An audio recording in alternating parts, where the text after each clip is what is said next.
Colby. I'm a physical therapist here with Beyond Limits Physical Therapy. Today I want to talk to you guys about a little inner ear condition called benign paroxysmal positional vertigo, also known as BPPV. I'll talk a little bit about the anatomy, some of the causes, signs and symptoms, things you should look out for, and why you should get an evaluation. So first, in the anatomy, specific to BPPV, there's these little crystals in our inner ear called otoconia. They're attached to a membrane that attaches to these little hair follicles that kind of detect motion or rotation of our head in its position. Now with BPPV, if those crystals get dislodged, they can find their way into another structure in the inner ear where they're not supposed to be, known as the semicircular canals that are full of fluid, and that fluid can have a disruption because of those crystals, causing some of the symptoms that I'll talk about in just a sec.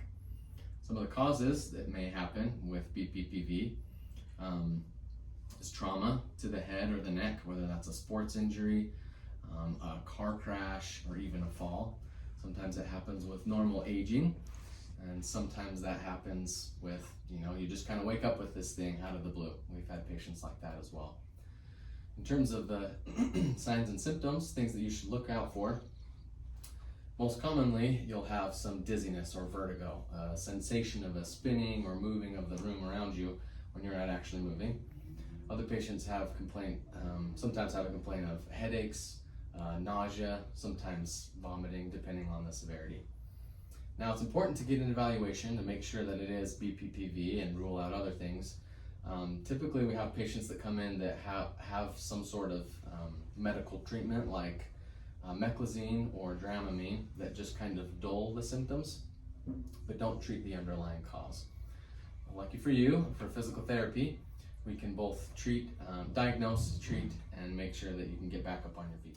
All right, for diagnosis of BPPV, we'll typically do what's called a Dix-Hallpike maneuver, where I'll take the patient's head and we'll turn it slightly, and then we'll slowly kind of lay them down, which we'll do now. Good. All I want you to do is to keep your eyes open, and what I'll be looking for is some abnormal some abnormal eye movements that kind of indicate which side this may be occurring on. That's good. I'll have you sit up. Take a second. Make sure you don't have any kind of signs or symptoms of that. Typically, if we can diagnose it, then we can go right into treatment.